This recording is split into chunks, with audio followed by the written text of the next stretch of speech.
नमस्ते। मैं मधुरमा श्रीवास्तव आपका स्वागत करती हूँ। राज्य विज्ञान संस्थान प्रयागराज द्वारा गणित किट एवं गतिविधि आधारित हस्त पुस्तिका विकसित की गई है, जिसमें कि बहुत ही रोचक गतिविधियां दी गई हैं। तो आज हम सीखेंगे कि पूर्ण संख्याओं में गुणा के क्रम विनिमय प्रगुण को कैसे बच्चों को खेल खेल में समझाएं। तो चलिए इसे सीखते हैं। इसके लिए एक ऐसा ग्राफ पेपर ले लीजिए और मैंने इसमें स्पष्ट दिखाई दे तो खानों को मैंने इस तरीके से लाइन खींच दी है स्केच पेन से। आपको इस तरीके का एक ग्राफ पेपर चाहिए और ये जो ग्राफ पेपर का एक वर्ग है, इस तरीके के विभिन्न संख्या के वर्गों के स्तंभ चाहिए। तो इस तरीके की हमने बहुत सारी पट्टियां बना ली हैं। तो यहाँ पर देख रहे हैं ये 3 वर्गों का स्तंभ है। इस तरह के मेरे पास कई सारे हैं और हम इसे क्या करेंगे कि इसको मैंने टेप से आप देख रहे हैं लेमिनेट कर दिया है। तो बच्चे इसको कितनी बार भी छुएंगे ये ना फटेगा और ना ही ये खराब होगा। तो इस तरीके से आपने अलग अलग संख्या के वर्गों के स्तंभ काट लिए ग्राफ से और इनको स्केच पेन से हमने रंग लिया, लेमिनेट कर दिया। तो ये सारी चीजें आपको इसे बनाने के लिए चाहिए होंगी। तो चलिए अब हम सीखते हैं कि किस प्रकार से हम पूर्ण संख्याओं में गुणा का क्रम विनिमय प्रगुण बच्चों को बताएंगे। योग का क्रम विनिमय प्रगुण मैं पहले ही बता चुकी हूं। अब इसमें इस तरीके से एक पट्टी बना लेंगे और पेपर पे इस तरह से लिख देंगे बच्चों के लिए कि किस तरीके से वो बच्चे यहाँ पर इसके निष्कर्ष को लिखेंगे। 3 गुणा 5 को अगर हमें दिखाना है तो हम ये जो 3-3 वर्गों वाले स्तंभ हैं इनको लेंगे और इसको लिखेंगे जैसे 3 5 बार। तो 3 एक बार आपने लगा दिया, 3 2 बार, 3 3 बार हो गया और बच्चों से इसको लगवाएंगे 4 बार और 3 5 बार। तो ये एक आयत बन गया। आप देख रहे हैं ये एक आयताकार ये जो आकृति बन गई है। तो इस आयताकार आकृति में बच्चों से खाने गिनवा लेंगे। तो वर्गाकार खाने इसमें कितने हैं? 1 2 3 4 5 6 7 8 9 10 11 12 13 14 और 15। तो हमने यहाँ देखा कि यहाँ पर 3 गुणा जो 5 है उसका मान कितना आ गया? 15। तो हम यहाँ पर बच्चों से ये लिखवा लेंगे, ये 15 लिख गया। अब 5 गुणा 3 यानी 5 जो वर्गों वाले हैं वो स्तंभ हम लेंगे। कितने स्तंभ लेंगे? 3। तो हम यहाँ पर ले लेते हैं, यहाँ पर रख देते हैं इसको या नीचे रख लीजिए, इधर रख देते हैं 1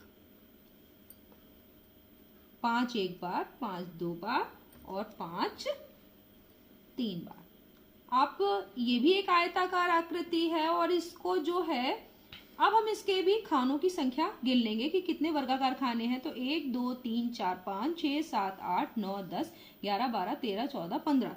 तो इसमें भी खाने उतने ही हैं जितने कि 3 गुणा 5 में थे, उतने ही 5 गुणा 3 में है। यानी गुणनफल दोनों ही स्थितियों में समान है।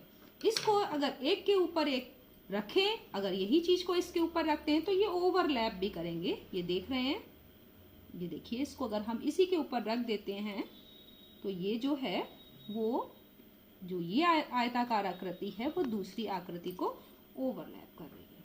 ठीक है, तो हम इस तरीके से भी दिखा सकते हैं कि ये मान जो है दोनों बराबर हैं। तो अब इसका मतलब क्या हुआ कि हम इसको इस तरह से भी लिख सकते हैं क्योंकि दोनों के मान बराबर आए। 3 गुणा 5 बराबर 5 गुणा 3, अर्थात 3 की हम 5 से गुणा करें या 5 की 3 से गुणा करें, दोनों ही स्थितियों में गुणनफल जो है वो समान होगा। यानी गुणा जो है वो गुणा में क्रम विनिमय नियम लागू होता है। सत्यापित होता है कि अगर संख्याओं का हम क्रम बदल दें तो भी गुणनफल पर कोई प्रभाव नहीं पड़ेगा। तो ये हमें बच्चों को बताना है। अब ये हमने कर लिया। इस तरीके का कोई और सवाल भी ले सकते हैं।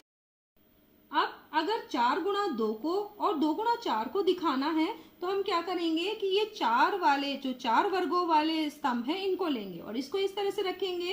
ये 4 एक बार और ये 4 2 बार और 2 गुणा 4 के लिए 2 4 बार। तो देखिए ऐसे रखते हैं हम, 1 बार 2 बार 3 बार और ये 4 बार। ये रख दिया। 2 आयताकार आकृति आपके सामने है। अब हमें क्या करना है कि बच्चों से इनके खाने गिनवाने हैं। तो गिनवाइए। तो 1 2 3 4 5 6 7 8। तो ये 4 गुणा 2 में कितने, इसका मान कितना निकला, गुणनफल है 8। और इसमें भी देखें तो 1 2 3 4 5 6 7 8। तो यहाँ भी 2 गुणा 4 और 4 गुणा 2 दोनों में ही जो आयताकार आकृति है वो एक दूसरे के समान है। वर्गाकार खानों की संख्या बराबर है। तो हम इस तरीके से ये प्रूफ कर सकते हैं कि 4 गुणा 2 बराबर किसके है, 2 गुणा 4 के। इसका मतलब है कि इसमें भी, इस प्रश्न में भी जो गुणा का क्रम विनिमय नियम है वो सत्यापित होता है। यानी हमने अगर 2 की जगह पे 4 और 4 की जगह पे 2 यानी संख्याओं का क्रम बदल दिया तो गुणनफल पर कोई भी प्रभाव नहीं पड़ेगा। इसी तरीके से आप 2 गुणा 3 भी दिखा सकते हैं। तो 2 गुणा 3 के लिए क्या करेंगे, ये लीजिए, ये 2 गुणा 3 हो गया और फिर 3 गुणा 2। तो 3 ये है, 3 कितनी बार, 2 बार। इस तरीके से रखिए। और अब देखिए कि ये वाला आयत जो बन रहा है और ये वाला बन रहा है, ये दोनों ही बराबर हैं और इनमें जो वर्गाकार खानों की संख्या है वो भी बराबर है। इसमें भी 6 है, इसमें भी 6 है। तो हम इसको भी इस तरह से कई और भी तरह के प्रश्न बना के बच्चों से अलग अलग संख्याएं रखकर आप गुणनफल उनका निकलवा सकते हैं और गुणा का क्रम विनिमय नियम सत्यापित करवा सकते हैं। तो ये बहुत आसान है और बच्चे खेल खेल में ये सीख जाएंगे कि गुणा में पूर्ण संख्याओं में क्रम विनिमय नियम सत्यापित होता है। नेक्स्ट वीडियो में फिर मिलेंगे, तब तक के लिए धन्यवाद।